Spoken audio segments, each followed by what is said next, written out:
Hello friends, this is Uttam Mishra. I am here again to speak about the Farm Bill 2020. So before I start, I would like to tell you guys the historical background of agriculture in India. According to the report of Census 2011, near about 60% of Indian populations are engaged in agriculture sector, but their contribution in Indian GDP is about only 17%. So for the reformation of agriculture sector, the Government of India enacted so many laws. In the series, the Government of India enacted the Farm Bill 2020. So let's talk about the Farm Bill 2020. So the first law, which is also known as the Farmer Produce Trade and Commerce Promotion and Facilitation Act, which is also known as the famous APMC Act. The concept of the APMC came into being in 2003, the Agriculture Produce Markets Committee, in the tenure of PM Atal Bihari Vajpayee. अब जो farmers को APMC mandis में जाना पड़ता था अपनी crops की selling के लिए, तो सबसे पहले उनको बिचौलिए जो डीलर्स होते हैं उनसे मिलना पड़ता था। अब डीलर्स क्या करते थे, फार्मर्स से जो क्रॉप्स की सेलिंग जो थी उसकी प्रोक्योरमेंट बहुत स्मॉल रेट पे करते थे और उसको फूड कॉर्पोरेशन ऑफ इंडिया को एमएसपी पे सेलिंग करते थे। प्रॉब्लम बस होती थी फार्मर्स को। पर अब क्या है, जब फार्मर्स को ऑप्शन मिल गया है पूरी ओपन मार्केट में जाने का, तो एपीएमसी मंडीज में नहीं जाएंगे क्योंकि वहां पे उनको हमेशा लॉस होता था, जिसकी वजह से अब जो डीलर्स हैं उनको उनकी जो इनकम है उनका का सोर्स बंद हो जाएगा। अब लोग इसी वजह से लोग कह रहे हैं कि मैक्सिमम जो प्रोटेस्ट है वो डीलर्स कर रहे हैं, न कि फार्मर्स कर रहे हैं। अब जो सेकंड लॉ की बात करते हैं वो क्या है, कॉन्ट्रैक्ट फार्मिंग को प्रमोट करता है। अब कॉन्ट्रैक्ट फार्मिंग की शुरुआत की थी 2012 में पीएम मनमोहन सिंह ने।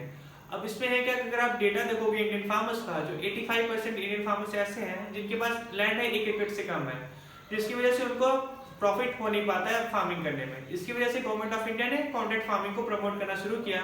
अब जिसके थ्रू जैसे मल्टीनेशनल कंपनीज है, जैसे लेज है, पार्ले है, वो क्या करती हैं, फार्मर्स का एक ग्रुप बना लेते हैं जो उनसे कॉन्ट्रैक्ट कर लेते हैं प्री डिफाइंड रेट पे। जैसे वो बोले कि हमको आप पोटैटोज की प्रोडक्शन करके दो 20 रुपीज पर केजी के अकॉर्डिंग, तो फार्मर्स क्या करेगा, फार्मर्स का एक ग्रुप बना लेगा गांव का, वो उनको इतने लार्ज क्वांटिटी में पोटैटोज की प्रोडक्शन करके देगा, जिससे उनको प्री डिसाइडेड रेट पे उनको प्रॉफिट भी होगा। अगर फ्यूचर में क्या होता है कि पोटैटोज का प्राइस हाई कर जाता है, तो वो जो फार्मर्स है उनको उसी रेशियो में बोनस भी दे दिया जाता है। सो बात करते हैं थर्ड एक्ट की, जो है एसेंशियल कमोडिटीज एक्ट। जब इंडिया को फ्रीडम मिली 1947 में, तो इंडिया इनिशियली करता क्या था, अपनी फूड और ग्रेन्स के लिए वेस्टर्न कंट्रीज से इंपोर्ट करता था, जिसकी वजह से 1955 में पंडित जवाहरलाल नेहरू के टेन्योर में हमने एसेंशियल कमोडिटीज एक्ट 1955 को इनैक्ट कर दिया था। और इस एक्ट में था क्या कि स्टोरेशन ऑफ दी जो फूड एंड ग्रेन्स की in large quantity was prohibited, क्योंकि लोग करते क्या था कि लोग स्टोरेशन करके मार्केट में इन्फ्लेशन बढ़ा देते थे। लेकिन after the green revolution in 1960s and in the field of production of the dairy products by the operation flood, हम सेल्फ रिलायंट हो गए हैं और हम क्या करते हैं, अब तो इवन अपनी फूड और ग्रेन्स को नेबरिंग कंट्रीज को एक्सपोर्ट भी करते हैं, जिसकी वजह से जब जो सरप्लस हमारी क्वांटिटी में प्रोडक्शन हो रहा है उनको फ्यूचर के प्रिजर्व करने के लिए रखने के लिए हमने एसेंशियल कमोडिटीज एक्ट 2020 को इनैक्ट कर दिया है। थर्ड लॉ में ये था। अगर आप तीनों लॉस को मिला जुला के देखेंगे तो आपको ये बात चलेगी कि मैक्सिमम प्रॉफिट जो है फार्मर्स को ही मिलने वाला है, तो फिर प्रोटेस्ट किस बात को हो रहा है। तो जैसे फर्स्ट लॉ में ये था कि जो फार्मर्स, जो पंजाब के और हरियाणा के जो फार्मर्स हैं, जो बहुत उनकी जो अर्निंग होती है स्पेशली एमएसपी के थ्रू होती है, और जो गवर्नमेंट ऑफ पंजाब और हरियाणा की जो एपीएमसी मंडीज के थ्रू वो 3500 करोड़ पर ईयर और 1600 करोड़ पर ईयर रिस्पेक्टिवली उनकी अर्निंग हो रही है। अब वो एपीएमसी मंडीज के अगर लोग नहीं जाएंगे तो वहां से उनकी उतनी अर्निंग हो नहीं पाएगी, जिसकी वजह से गवर्नमेंट को भी थोड़ा सा एक बीच का रास्ता निकालना चाहिए, जैसे दोनों जो स्टेट्स हैं उनकी जो अर्निंग होती है स्पेशली एग्रीकल्चर बेस्ड होती है उसको ज्यादा इफेक्ट ना हो। अगर हम सेकेंड लॉ की बात करें तो जो है कि कॉन्ट्रैक्ट फार्मिंग की, तो उसकी डिमेरिट ये है कि जो अगर कोई बड़ी कंपनी है तो वो स्मॉल फार्मर्स के साथ फ्रॉड भी कर सकती है, कि अगर उसने पहले बोला कि हमको इस रेट पे चाहिए, बाद में अगर उसमें कोई इशू होता है तो हमको कंपनीज के ऊपर और सी स्ट्रॉन्ग रूल्स बनाने चाहिए सो दैट हम उनको रेगुलेट कर सकें। अब बात करते हैं प्रोटेस्ट की। जैसे हमको पता है कि इंडिया वर्ल्ड की सबसे बड़ी डेमोक्रेसी है। अगर हमको किसी भी लॉज के अगेंस्ट हमको कोई इशू है तो हमारे पास 3 ऑप्शन है। पहला क्या है कि हम अपने उस लॉज को लेके गवर्नमेंट ऑफ इंडिया के पास जाएं सो दैट वो उसमें अमेंडमेंट करा सकें। पहला हमारे पास ये ऑप्शन है। अगर हमको गवर्नमेंट ऑफ इंडिया से सेटिस्फेक्शन नहीं मिलता है तो सेकंड ऑप्शन हमारे पास ये कि हम सुप्रीम कोर्ट जाएं, सुप्रीम कोर्ट में अपनी पिटीशन डालें, सुप्रीम कोर्ट उस पर काम करता है। अगर हमको सुप्रीम कोर्ट से भी सेटिस्फेक्शन नहीं मिल पाता है तो हमको नेक्स्ट इलेक्शन का वेट करना चाहिए। यही तो बैकबोन है हमारी डेमोक्रेसी की। लेकिन अब बात करते हैं 26 जैन को। हुआ क्या, फार्मर्स के जो लीडर्स हैं उन्होंने बोला दिल्ली पुलिस से कि हमको भी मार्च करनी है सोल्जर्स के साथ जय जवान जय किसान का लोग नारा रेस कर रहे थे। लेकिन हुआ क्या, दिल्ली पुलिस ने बोला कि हम आपको अलाउ नहीं कर सकते उस दिन 26 जनवरी को, क्योंकि due to security concerns. But farmers ने बोला हमारा फंडामेंटल राइट है। फार्मर्स के लीडर्स ने बोला आर्टिकल 19 के थ्रू हम कहीं भी जा सकते हैं पूरे इंडिया में। फिर दिल्ली पुलिस ने बोला कि हम आपको पर्टिकुलर रूट से दे रहे हैं, आप इस पे जाके अपना मार्च कर सकते हो, पीसफुली आप कर सकते हो। फार्मर्स एग्री हो गए, उन्होंने बोला ठीक है हम इसी रूट के थ्रू जाएंगे। फार्मर्स ने बोला कि हम 3000 वॉलंटियर्स डिप्लॉय करेंगे, सबका आधार कार्ड रखें, जो भी परेड में पार्ट ले रहा है, कोई वेपन्स नहीं अलाउ होंगे। एकदम एग्रीमेंट हो गया दिल्ली पुलिस और फार्मर्स के बीच। लेकिन जो फार्मर्स थे और जो उनके रियल लीडर्स थे फार्मर्स के, वो तो पर्टिकुलर रूट्स के थ्रू गए जो भी पहले से प्री डिसाइडेड था।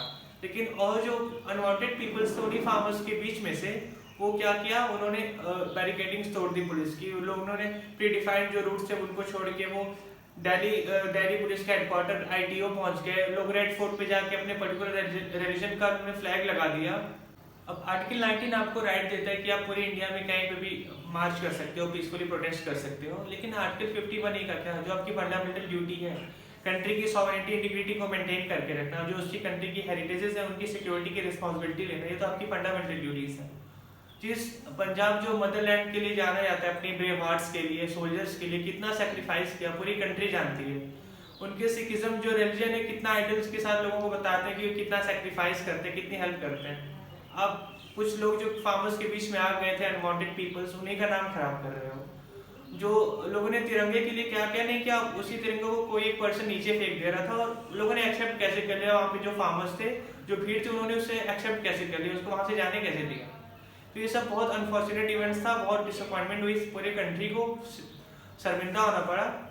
अब देखिए आप जो मैन्युफैक्चर तरीके से जो प्रोटेस्ट हो रहा है इंडिया में, अभी CA&RC में था, जो लोगों को भड़का के, जो लॉज में नहीं थे पीपल्स को, लेकिन फिर भी बता के, और अभी जो हो रहा है, लोगों ने बोला नहीं कि APMC मंडीज खत्म होगी, क्योंकि हमको ऑप्शन बस मिला है। और MSP के बारे में भी गवर्नमेंट ने बोला, हमारे प्राइम मिनिस्टर बार बार अर्ज कर रहे हैं कि हमने MSP खत्म करने का कुछ भी सोचा भी नहीं है, लेकिन लोगों को बोला जाए कि खत्म हो जाएगी। ये जो मैन्युफैक्चर तरीके से प्रोटेस्ट हो रहा है, पूरे वर्ल्ड को मैसेज किया जा रहा है कि इंडिया एक इनसिक्योर कंट्री है, यहाँ पे स्टेबिलिटी है नहीं। अभी हमने देखा था कि जो बेंगलोर में एप्पल का एक मैन्युफैक्चरिंग प्लांट था, वहाँ पे तोड़फोड़ की गई। और जब आफ्टर द इन्वेस्टिगेशन ये पाया गया कि जो पीपल्स थे लेफ्टिस्ट थे वो, और चाइना की जो इंटेलिजेंस एजेंसीज के कुछ एजेंट्स थे, उन्होंने फंडिंग के थ्रू वहाँ पे वो किया, तोड़फोड़ की, और तुरंत ट्वीट कर दिया ट्विटर पे कि इंडिया एक ऐसी कंट्री है जहाँ पे जो भी कंपनीज जाएंगी उनको सिक्योरिटी नहीं मिल पाएगी। और अभी फिर वही हो रहा है कि अब जो प्रोटेस्ट हो रहा है, वापस वही मैसेज जा रहा है कि इंडिया डिस्टेबलाइज स्टेट है, यहाँ पे जो कंपनीज आने वाली थी उनको अभी प्रॉब्लम होगी कि क्यों आ रही है, यहाँ पे सिक्योरिटी थ्रेट है उनको।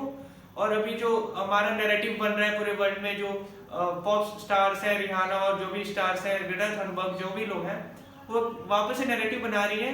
देखिए जब भी इंडिया में स्ट्रॉन्ग गवर्नमेंट आती है, चाहे इंदिरा गांधी की बात करें या अभी करंट गवर्नमेंट की बात करें, जब भी मेजोरिटी के साथ गवर्नमेंट आती है, इंडिया को वापस कोई ना कोई मुद्दा, जैसे खालिस्तान का मुद्दा बस तभी था 1984 के टाइम में, अभी भी वो वापस से शुरू कर दिया गया।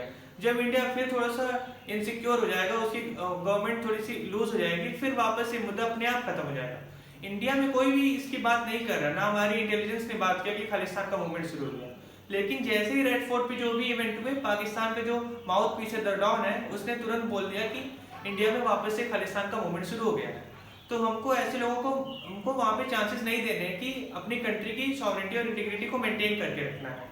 ये मैसेज जाना चाहिए पूरे वर्ल्ड को कि इंडिया एक स्ट्रॉन्ग स्टेट है।